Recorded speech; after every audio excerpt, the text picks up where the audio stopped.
क्या आपने कभी सोचा है कि जब एक शासन करने वाला इंसान ये सोचने लगता है कि मेरा हर फैसला हमेशा सही ही रहता है तो उसके दिमाग के अंदर क्या होता है? नहीं सोचा ना? हाँ, तो आओ इसके बारे में बताता हूँ। तो बाहुबली सीरीज के अंदर राजमाता शिवगामी देवी नाम की एक ऐसी कैरेक्टर है जिसने बाहुबली 1 से लेकर बाहुबली 2 तक माहेशमती साम्राज्य को अपने हाथ में रखा। लेकिन क्या होता है ना कि हमारे हाथ में जब पावर आ जाती है तो हमें ऐसा लगने लगता है कि हम जो फैसला लेंगे वो सही ही होगा, चाहे दुनिया वाले जैसे भी सोचें, हमें उनसे मतलब नहीं है, बस हमारा फैसला सही है। और जब हम ऐसा सोचने लगते हैं तो हमारे दिमाग के अंदर एक साइकोलॉजी पैदा हो जाती है। एक्चुअली ये एक साइकोलॉजी नहीं है बल्कि ये एक ट्रैप है जिसके अंदर हमें कभी भी नहीं घुसना चाहिए, वो है ऑथोरिटी बायस। और आज की वीडियो में हम इसी साइकोलॉजी के बारे में बात करेंगे क्योंकि ये है character psychology of Baahubali series का फर्स्ट एपिसोड। तो मेरे हिसाब से आपको इस वीडियो को पूरा देखना चाहिए अगर बाहुबली को डिटेल में समझना है तो। ओके, अभी तक मैंने आपको ये बताया कि राजमाता शिवगामी देवी ऑथोरिटी बायस नाम के एक ट्रैप में फंसी हुई है जिसमें उसको ये लगता है कि मेरा हर फैसला सही ही रहता है। लेकिन ये ऑथोरिटी बायस है क्या और कैसे राजमाता शिवगामी देवी के दिमाग पर ये हावी हुई, आओ बात करते हैं। आप इस चीज से समझो कि कोई एक ऐसा इंसान है जिसके पास पहली चीज तो बहुत सारा ज्ञान है और दूसरी चीज इसके पास नियम लेने का अधिकार है। तो हम इसकी बातों को और इसके नियम को बिना सवाल किए मान लेते हैं और सिर्फ एक बार ही नहीं बल्कि हर पल हम उसकी बातों को मानते रहते हैं। हमें ये फील ही नहीं होता कि वो आदमी झूठ भी हो सकता है। यही अधिक विश्वास उसे प्रोत्साहित करता है कि मैं कभी गलत हो ही नहीं सकता। और ठीक ऐसे ही राजमाता शिवगामी देवी के साथ हो रहा है जिसे ऑथोरिटी बायस कहते हैं। लेकिन ये साइकोलॉजी शिवगामी देवी के दिमाग पर कैसे हावी हुई ये जानना काफी इंटरेस्टिंग बन जाता है क्योंकि बाहुबली फिल्म के अंदर इसके ट्रांसफॉर्मेशन को आप क्लियरली नोटिस कर सकते हो। तो एसएस राजामौली ने राजमाता शिवगामी देवी को एक पहचान दी है। एक्चुअली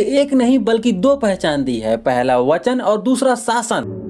ये मेरा वचन है, मेरा वचन ही है शासन। आप लोग जब इस सीन को देखेंगे तो डायलॉग में आपको कॉन्फिडेंस देखने को मिलेगा जो इस ओर केंद्रित कर रहा है कि राजमाता शिवगामी देवी अपने निर्णय और अपने वचन को लेके कितना कॉन्फिडेंट है। मैं मानता हूं कि हर फैसले झूठ नहीं होते, कुछ फैसले सही भी होते हैं, लेकिन जब आपके पास पावर आता है और पावर को लेके आप कंटिन्यूसली निर्णय लेते हो एंड विरोध न होकर आपकी सारी बातें मानी जा रही हो तो आपके दिमाग पर एक इल्यूजन क्रिएट होता है जिसमें यह फील होता है कि आप कभी गलत हो ही नहीं सकते। तो यही सेम सिचुएशन शिवगामी के साथ हो रहा है जहां मेरा वचन ही है शासन करके इसने माहेशमती साम्राज्य के सारे फैसले ले डाले और किसी ने भी इसका विरोध नहीं किया, चाहे फैसला गलत हो या सही। एंड नो डाउट अब तक हमने इसके जितने भी फैसले देखे वो सब सही ही थे, लेकिन समय आता है तब का जब बाहुबली को देशाटन के लिए भेजती है तब इसके चेहरे पर ऑथोरिटी का ट्रांजेक्शन साफ नजर आता है। यही एक ऐसा समय था जब पहली बार शिवगामी देवी के अंदर कभी गलत न होने का भाव पैदा हो रहा था। जैसे बाहुबली को देशाटन पर जब जाने के लिए कहती है तब एक मंत्री इसका विरोध करता है, लेकिन राजमाता मंत्री को नकारते हुए ये कहती है कि राजा को प्रजा का हाल देखने के लिए देशाटन पर निकलना चाहिए। और वैसे देखा जाए तो ये ठीक ही आदेश दे रही है, लेकिन इसके दिमाग में कहीं न कहीं गलत ना होने का ट्रस्ट बिल्ड हो रहा है। मतलब इसे लगता है कि मैंने जो अभी आदेश दिया वो बिल्कुल सही है, इसीलिए मंत्री के मना करने के बाद भी वो इसकी बातों को टाल देती है। तो पहला ट्रांजिशन तो ये हो गया जहाँ राजमाता बाहुबली को देशाटन के लिए भेज रही है और मंत्री इसका विरोध कर रहा है, लेकिन मंत्री की बातों को ये टाल दे रही है। दूसरा ट्रांजिशन ये है कि देशाटन जाने के लिए बाहुबली को कटप्पा के साथ भेज रही है। यहाँ पे बाहुबली भी इस चीज का विरोध करता है फनी वे में, लेकिन राजमाता के अंदर ये भ्रम बैठ चुका है कि उसका फैसला हमेशा सही ही रहता है तो बाहुबली को भी नकार देती है फनी वे में। ये दोनों ट्रांजिशन ही हमें ये बताते हैं कि इसके अंदर मेरा फैसला कभी गलत हो ही नहीं सकता, ये भाव हावी होता दिख रहा है। इसीलिए इसके बाद भल्लाल देव का विवाह देवसेना से करवाने का वचन दे देती है बिना देवसेना से पूछे, क्योंकि उसके अंदर ये भ्रम बैठ चुका होता है कि मेरा फैसला और मेरा वचन कभी गलत हो ही नहीं सकता। और यही है ऑथोरिटी बायस जो राजमाता के दिमाग पर धीरे धीरे हावी हो रहा है। लेकिन अब सवाल ये उठता है कि राजमाता शिवगामी देवी के अंदर ये ऑथोरिटी बायस क्यों आया, या फिर किसी भी इंसान के अंदर ये ऑथोरिटी बायस क्यों आता है। ऐसा तो हो ही नहीं सकता कि ये चीज किसी के मन में ना आए। मेरे मन में भी आया था तो तुम्हारे मन भी आया होगा, और अगर आया था तो चलो जानते हैं कि ये किसी के मन में क्यों आता है। देखो, किसी भी व्यक्ति के मन में ऑथोरिटी बायस कई तौर तरीकों से आ सकता है, जैसे मानसिक तौर तरीकों से या फिर सामाजिक तौर तरीकों से। बाहुबली फिल्म के अंदर एसएस राजामौली ने शिवगामी देवी के अंदर ऑथोरिटी बायस को लाने के लिए सामाजिक तौर तरीके का उपयोग किया है। जैसे मानसिक तौर में क्या होता है कि हमारा मन कई सवालों से घिरा होता है कि क्या करूं क्या ना करूं, इसकी बात मानूं या उसकी बात मानूं। तब हम क्या करते हैं कि हमें ज्यादा सोचना ना पड़े, इसके लिए हम बड़े आदमियों से सलाह ले लेते हैं। फिर उस व्यक्ति के अंदर अहंकार आ जाता है कि मैं हमेशा सही सलाह ही देता हूँ, तो ये चीज ऑथोरिटी बायस है। ठीक है, सही सामाजिक एक तरीके में हमारी कम्युनिटी ये समझकर उस आदमी की बात मान लेती है कि वह आदमी बड़ा है, जानकार है, राजा है या नेता है तो सही ही बोल रहा होगा, सही ही फैसला ले रहा होगा। लेकिन जब हम उसकी बातों को बिना विरोध किए लगातार मानते रहते हैं तो उसके दिमाग पर एक भ्रम पैदा हो जाता है, जहां उसे लगता है कि मैं सही हूं, मेरा फैसला हमेशा सही ही रहता है। यही सेम सिचुएशन राजमाता शिवगामी देवी के साथ हो रहा है, जहां स्टार्टिंग में लोगों ने ये समझकर इसकी बात मानी कि ये जानकार है, राजमाता है तो हमेशा सही ही फैसला लेगी। लेकिन ईड में उसके मन में ये भ्रम बैठ जाता है कि मैं कभी गलत हो ही नहीं सकती